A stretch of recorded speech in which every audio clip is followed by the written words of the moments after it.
Welcome back to another episode of WVU Marketing Communications Today. Live from West Virginia University, it's a syndicated show that sits squarely at the intersection of data-driven decision-making and modern marketing practice.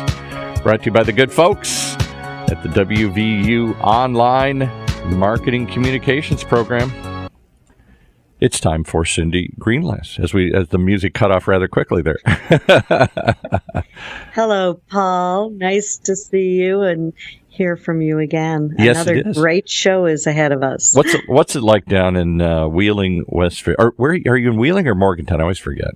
Well, the university's in Morgantown, and it is spring. And if you follow WVU at all on Facebook or on Twitter, you're going to see the most beautiful pictures.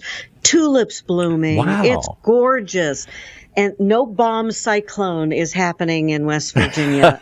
It's Okay. Beautiful spring. It's safe down there right now here. It's great. And come join us for Integrate 2019. You'll have a great time. And what's the dates for that again? Now, you teased it. We got to tell them when it is. Oh, there you go. So what do we got? We got May 1st, and I think it's May 30th and June 1st in Morgantown, West Virginia. Okay. Well, we'll see you there. I'm sure the whole world will come together. It actually would be a beautiful time of year to go down there. So. And we'll broadcast live like we did last year from Integrate. I think that was so cool. We will have a great panel. Yeah. And we will come to you live. Okay. We'll look forward to it. So who did you bring live today? Well, I'm really thrilled. I have Keith Green joining us today. Keith he lives in New Jersey. He's a beloved Temple fan. He is an accomplished storyteller, a teacher, a mentor, a nonprofit founder and leader. And he worked with the Philadelphia 76ers. He's been involved with the asphalt racetracks of NASCAR. He's even got inspiring stories he can share behind Guinness World Records. He's a really interesting gentleman who's had more than 2 decades of sports and entertainment-focused integrated marketing communications experience.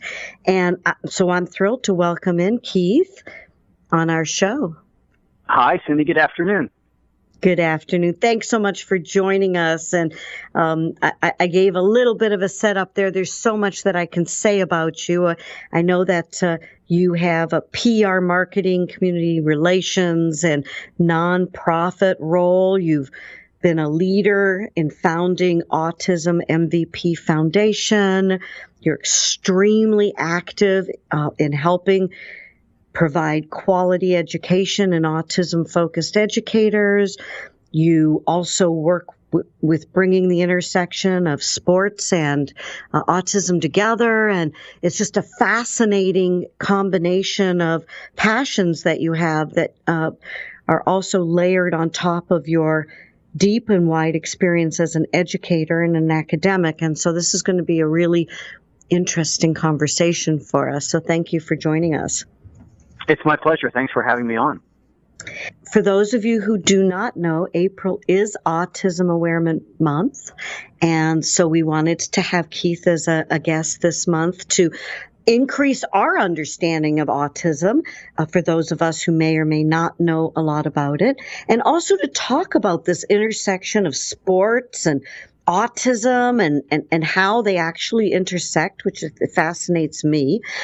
So Keith, if we could start off and share with us, would you define for us as lay people, what is autism and why is awareness of the disorder so important to all of us?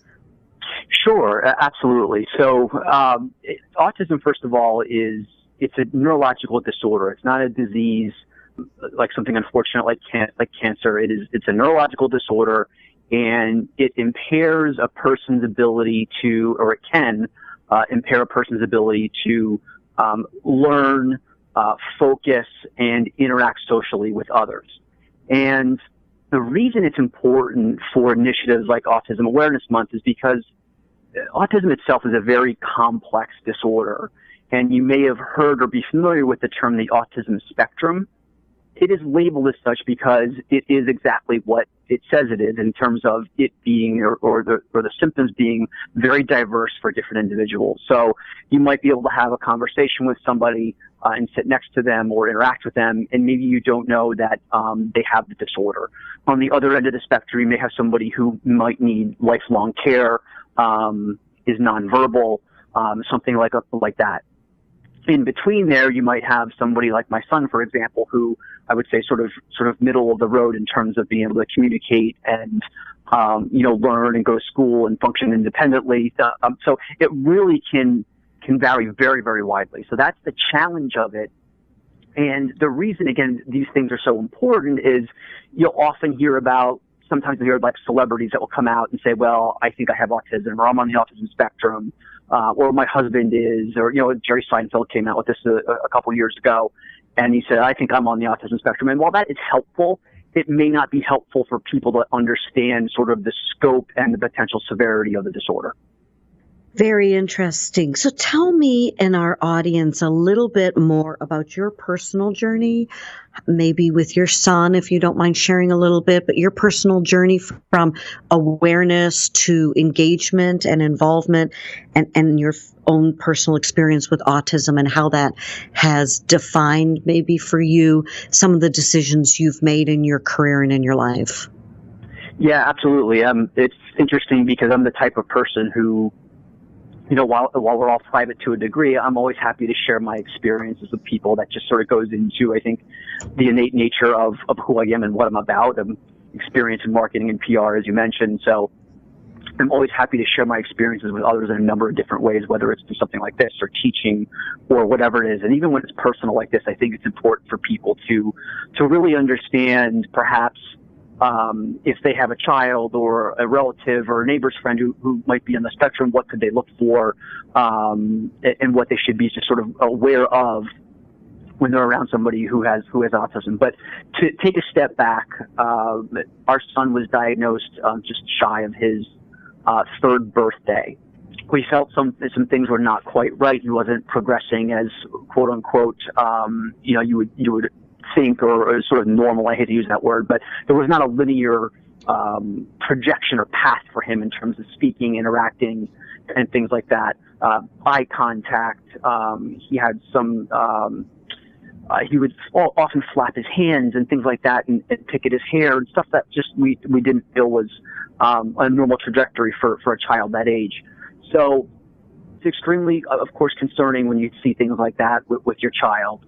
And the first step for us was to take him to a neurologist, get that evaluation. And that happened for us, but they don't give a diagnosis right away. They say, here's some things that we would recommend that you do, different types of therapies among OT, PT, speech therapy, something called applied behavior analysis, and all these different things. So between that initial visit and then about 6 months later when he was formally diagnosed, we were doing those different therapies for him and working with a government-funded early intervention program. You also now have sports that plays a part in working with individuals with autism. Tell me how sports can help you learning more about the disorder and how you are and some of your team members, athletes and organizations have been involved with autism. How does it help the families? How does it help us understand it? And how does it help those of us who may have the disorder? Yeah, well, it's absolutely critical. Awareness, again, is critical in sports. It is such a integrated fabric of our society. Whether you're a huge sports fan or not, it's hard to get away from that. So as the disorder has become more prevalent in our society, not just here in the United States, but around the world, sports has served as a tremendous vehicle, an awareness vehicle for autism and for people to get involved with it in some way, shape, or form, or organizations that are involved with it. And this is critical for that awareness factor so people can understand, again, how to interact with those around them. My introduction to it and taking a step back actually started not long before, but a couple of years before my son was even born. I was the PR director at the track in Richmond, Virginia, actually, where they have a race this weekend, which is pretty ironic. One of the drivers had a daughter who was on the autism spectrum, and he approached myself and the track president at the time about wanting to do some sort of fundraiser for this autism-focused private school in town in Richmond. His daughter was going there. He had felt she had a great experience, and it was helping her tremendously. So what could we do to raise awareness and funds for that school? And I knew very little about autism at the time, and I would suspect this is around 2004, that very few people did as well. And the reason I say that is because, taking a step back, when I was younger, the autism diagnosis rate was 1 in 10,000 people. You can look this up in terms of the diagnosis rates in the 70s and 80s. It was 1 in 10,000. Now, around this time in 2004 and a couple of years after, when my son was born, that rate had jumped to 1 in 88. It then moved to 1 in 68. And then last year, the CDC released information that shared that 1 in 59 children born in the United States is on the autism spectrum. And where I live in New Jersey, that number is the highest rate in the country.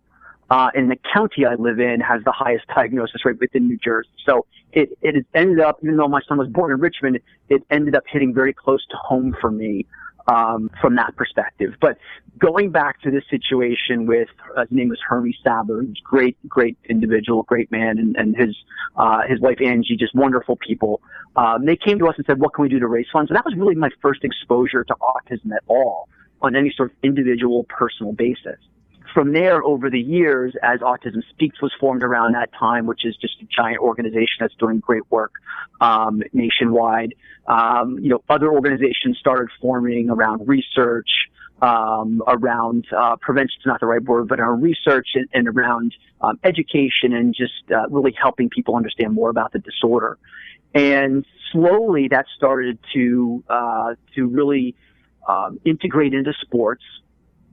And it's been this tremendous awareness vehicle for all the different types of sports that are out there, whether it's Ernie Els, I heard a commercial around or a report around the Masters right before we started. That's taking place this weekend. Ernie Els, who's a famous golfer, very accomplished golfer. He has a son on the spectrum. So he formed a foundation around, in honor of his son, a number of years ago called Els for Autism. The racetrack in Dover, Delaware, for years had a sponsorship with FedEx and Autism Speaks to draw awareness for their initiatives, what they were doing. The Red Bulls, which is a professional soccer team up here in New Jersey, they built a sensory-friendly suite for individuals and their families who are affected by autism to come in and enjoy the game in a very sensory-friendly environment. So the list goes on, and it keeps going on, which is terrific. And we need these type of things to drive awareness and understanding around the disorder. Wow. So that's you have sensory. What did you call that again? Sensory sensitive. Sensory friendly suites. And the reason that's important is sensory friendly suites. The Cleveland Cavaliers, I believe, were the first team to do it. But then other, the racing facilities like Dover and then the Red Bulls at their arena up here in Harrison, New Jersey did one as well. And the reason sensory friendly is important and is a term you hear often around autism is that, those in the spectrum are often affected by, loud noises, bright lights, things along those lines. And having either, I don't want to call it soundproof, but again, sensory friendly environment is critical for some of those on the spectrum to be able to enjoy those different kinds of sports. So, kudos to those teams and those facilities for building those type of environments, again, for those who are somehow affected by autism. That's interesting. Now, of course, I don't know. I don't think I am on the autism spectrum, but I do find the bright lights, I can't do Vegas, the noise, the lights, the busyness of it. I walk in there and I feel like I freeze. There's something about the environment that it's sensory overload to me. I always said I can't handle the sensory overload. I think many of us feel that way, and I've just not heard that expression of sensory friendly. So thank you for sharing that with us. We're going to take a quick break. And when we come back, since I am a little bit of that data geek, I want to come back to this stat. 1 in 58 nationwide, going from 1 in 10,000 to 1 in 58. What a trend. And what are some of the reasons why we're seeing that data trend? So we're going to take a quick break with Paul and give Keith an opportunity to think about that. And we'll be back in a couple of seconds. And just a quick break to remind you that West Virginia University's online data marketing communications program is the first graduate program of its kind in the country, focusing on strategic thinking, critical problem solving, and informed decision making, all the things that Cyndi's going to talk about here today. The Data Marketing Communications program prepares you for your career by learning innovative tactics from award-winning faculty. You can learn more. Just type in a bunch of letters here and you'll find amazing information, starting with DMC for Data Marketing Communications, .WVU for West Virginia University, .edu. That's dmc.wvu.edu. Type it in, find out what you don't know. Hey, here's something I don't know. You guys can answer before you dive any deeper into the topic here. You talk about sensory overload. Is autism an increasing modern phenomenon because of our increasing sensory overload? Is it getting worse? And is it environmental conditions, or is it just getting discussed more these days? I think it's a little bit of both, for sure. No question. There are definitely two sides of that equation, and I can talk about that in more detail, but certainly the fact that we've gotten better, and we as a society have gotten better at diagnosing it, for sure. But I don't know if the fact that we have such short attention spans these days have either contributed to that. I don't think so, but maybe that becomes a byproduct of perhaps in some cases making things a little bit more challenging for those on the spectrum. Okay, because I just wonder. I mean, it seems like we are getting all sort of ADD a little bit here, and I wonder if that's a sign of sensory overload that's causing these sorts of dysfunctions, whatever you want to call them, diseases, dysfunctions, breakdowns in our brain here. Mm-hmm. Yeah, I mean, it could be, again, on the farthest thing from a doctor or neurologist, but some sort of rewiring of our brains happening that we just don't know about, and that's why research is extremely important, for sure. Well, that brings in Cyndi and her research-minded algorithms here. Well, that's why when I hear numbers and I hear stats, what we learn in our program and in the DMC program is the importance of being able to tell stories with data.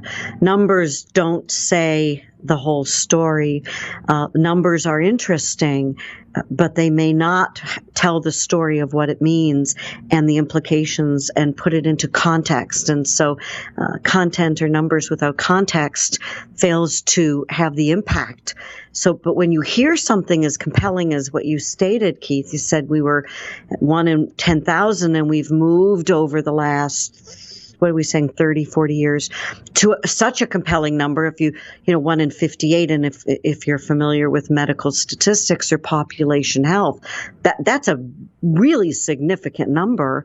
And then you say New Jersey having the highest rate in the USA. So let's talk a little bit about how to interpret the statistic from your point of view. What does that say to you? What does that mean? How should a person look at that and interpret that? And then a little bit around, is it, like we said, chicken or the egg? Is it that there's awareness and so there are more individuals being diagnosed? So it's kind of a two-part question. Therefore, it was probably higher all along and we just didn't know it? Or is there something environmentally that has happened over these years that has contributed to the increase in the disorder? Right, and it's a great question. I think it's a combination of both of those things, and I will explain.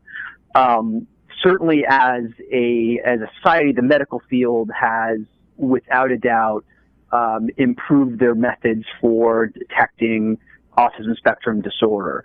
And I mean, from a personal experience, even though our son will be 13 in October, when he was diagnosed about 10 years ago, we went to 4 pediatricians before we got one to tell us that said, something maybe a little bit off here. You may need to go get him checked out. So that's as recently as 10 years ago I live up here in New Jersey. I'm an hour from New York City, and we have good medical care here, right? And you'd like to think that, somebody else would have caught that or said, well, I'm not really sure if things are quite progressing the way you'd like.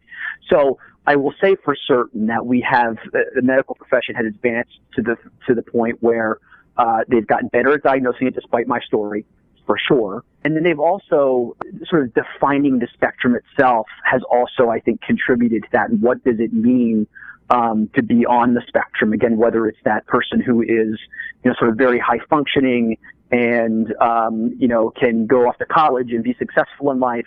And on the other end of the spectrum, you have a person who literally needs lifelong around the clock care. So that's difficult. And how do you sort of, reconcile the two ends of the spectrum? So that's very hard. I think there's something, this is an opinion, probably not a very well-informed opinion, because I don't think anybody really knows, to be honest. I think there's something environmental going on that I think is contributing to it.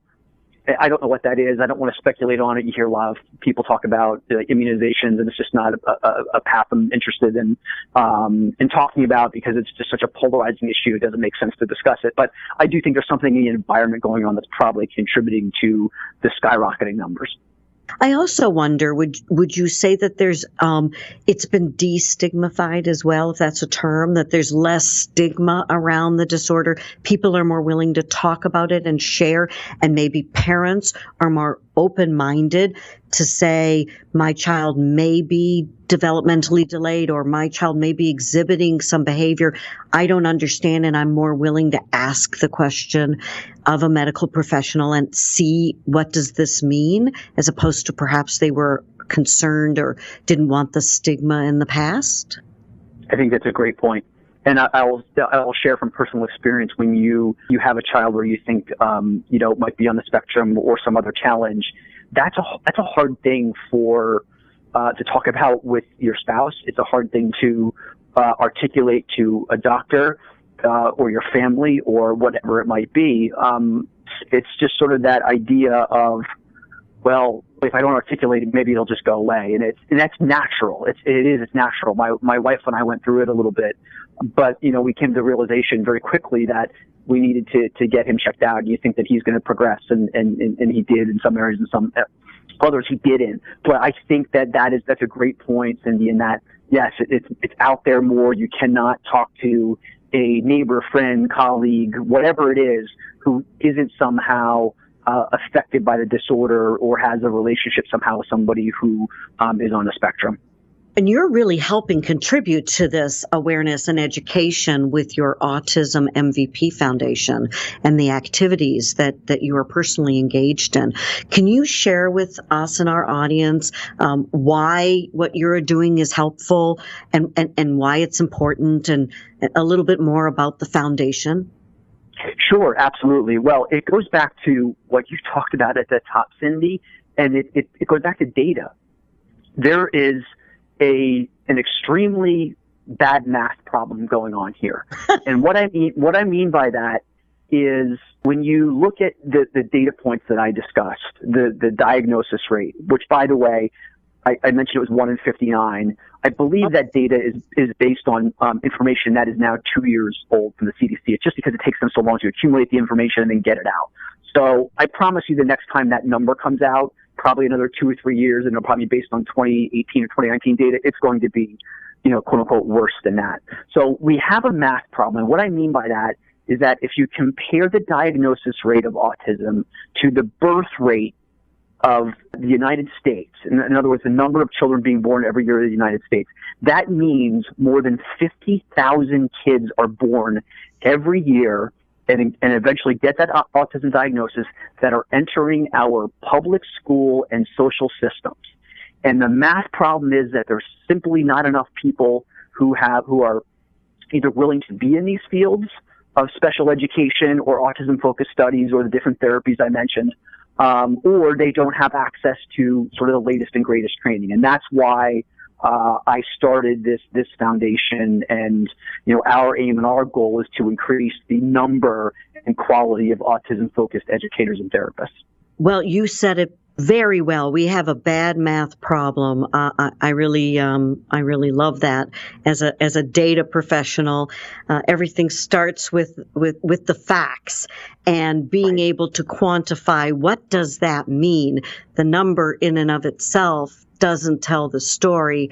You say 1 in 59. What does that mean? But now that you can continue that story, 50,000 births that are going to lead to these children entering our education system and life. And we need to be prepared to help them be successful, to launch into society, to launch into our schools, to help them through their journey. And that really does make this very compelling and really helps us to understand the situation that we're faced with. And thank you for your efforts and the efforts of the MVP Foundation to help with this next generation of our children and our existing adults now and young adults who are dealing with this.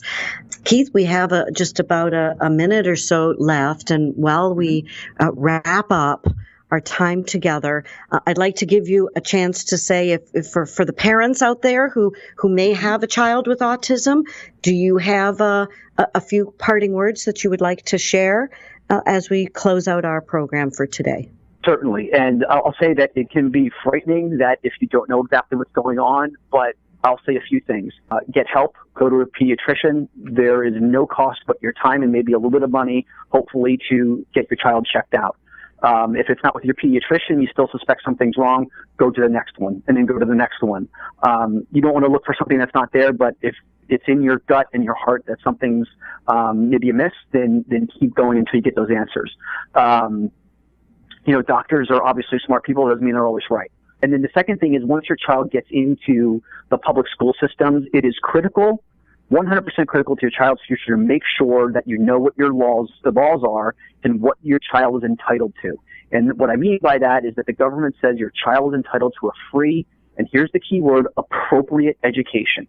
So if he or she needs different therapies, physical therapy, speech therapy, whatever, ABA, whatever it is, your child's entitled to that. So make sure you know what those laws are, and if you need help, get an advocate to go with these meetings to at the schools, or if you have to and you have the wherewithal, hire an attorney. It's critical to your child's future.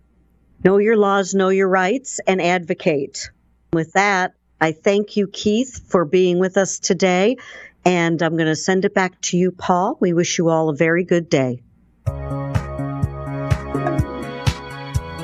You've been listening to another episode of WVU Marketing Communications Today, a bi-weekly program right here on the Funnel Radio channel for at-work listeners like you.